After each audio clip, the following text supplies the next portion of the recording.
kogunenud siia Narva kutseõppekeskusesse Narva. Garaaži number on 108D, siin me alustame see aasta Honda Civic Type R-i ehitamist E10 ralliautoks. Hetkel ei ole meil seda autot siin, auto on siis Lääne-Eestis turvaraami tegemas ja istmekinnitusi. Esmaspäeval peaks jõudma auto tagasi, aga meil on näidata teile hästi palju, mis meil olemas on juba selle jaoks, et äkki tulete siis minuga kaasa väiksele ringile. Siin näete siis rallirooli Momo. Momo on maailma üks parimaid roolitootjaid, sellepärast on ka Maseratidel, Ferraridel ja igasugustel muudel sportautodel ainult Momo. Isiklikult tõin välja, et Momo on hea ka meie ralliautole. Edasi näete meil siin stiilokiivrid. Need on kuigi kasutatud, aga koos intercomiga on võimalik siis hästi mürarikkas autos omavahel suhelda, et on siis 2 kõlarit ja mikrofon. See on tavalise oma patareiga vaheboks. See on siis terve maailma GPS, näitab sulle kiiruseid, kohti ja G-punkte, kui kiiresti kurvi läheda, ehk siis on võimalik ka välja arvutada sealt 400 meetri aeg ja oletatav auto hobujõud. Siin näete hüdrokäsipidurit, mis on tänapäeval kõikides motorspordi valdkondades kasutusel, kuna tema kasutegur on lihtsalt 100% nagu tavaline piduripedaal. Seda saab kasutada nii-öelda ühtepidi ja seda saab ka kasutada teistpidi, et sõltuvalt siis, kuidas endal mugav on.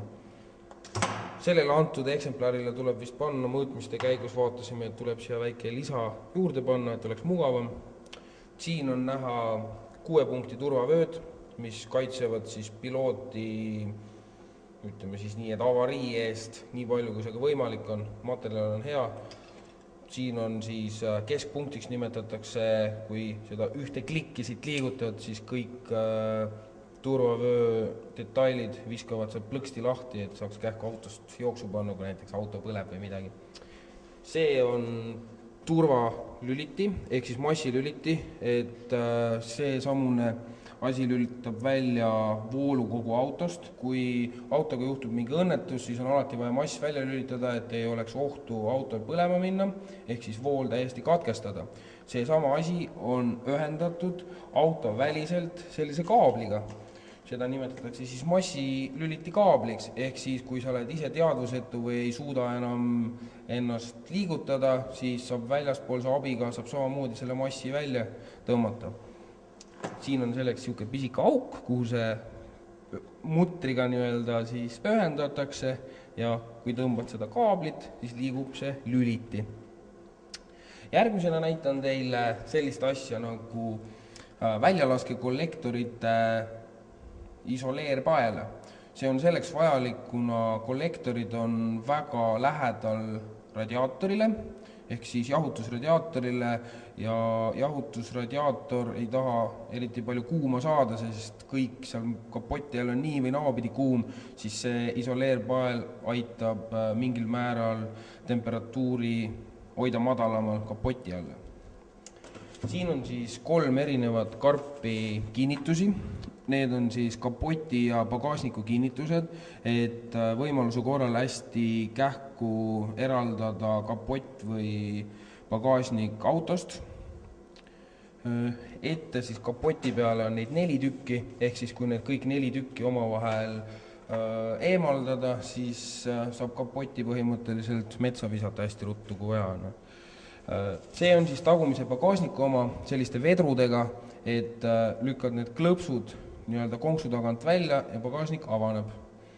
See on selleks, et kõik asjad toimuks kiiresti, kuna servis territooriumitel ei ole palju aega. Siin ümber näete siis meil eraldatud detaile Honda Civicust.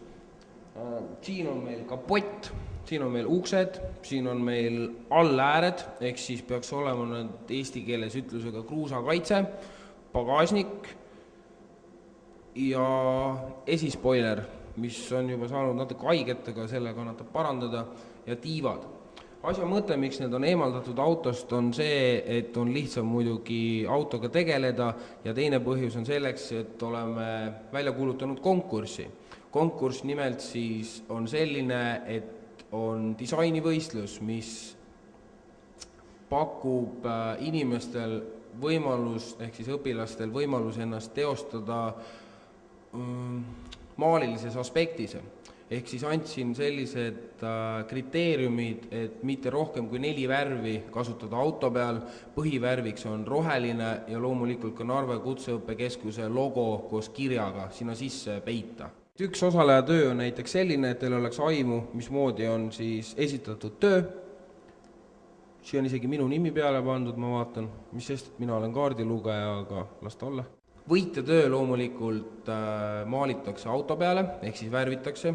Meil on seal olemas oma maalikamber koos ahju ja vaakumpumpadega ja 3 paremat teist tööd saavad ka autasustatud.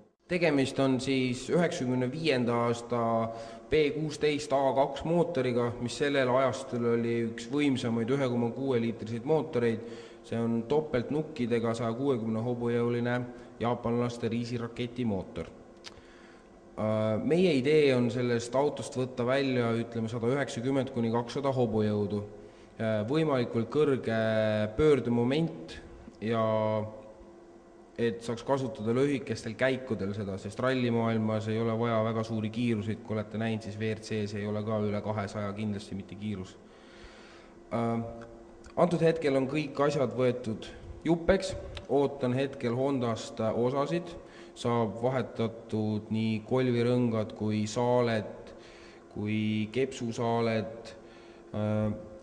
Pea on tegemises professionaalide pool, kes hetkel tegelevad ka Nürburgringi autode ehitamisega, et sealt on oodata häid tulemusi. Lisandub ka siia torukollektor, ehk siis eesti keeles nimetatakse leegikateks, et saaks võimalikult veel pöördumomenti tõsta, ehk siis madalamatel tuuridel rohkem jõudu. Ja esimest korda meie super Honda ralliautot saab näha asfaltteedel ja kruusateedel maikuus. Meil on käimas ka koolitöö kõrvalt motorspordi huviringe, kus parim sõitja saab ka selle autoga sõita. Mina olen kaardilugeja ja praegu me õpimegi kaarti lugema, ehk siis virtuaalselt Colin McRae rallit mängides suurel ekraanil, ehk siis tunnetada kurve, aru saada kurvide kvaliteedist, teekatetest ja nii edasi. Loodan, et esimene ralli läheb hästi. Kui ei lähe nii hästi, siis tuleb ülejärgmine ralli väga hästi ja selle asja mõte ongi, et saaks rohkem gaasipedaali vajutada.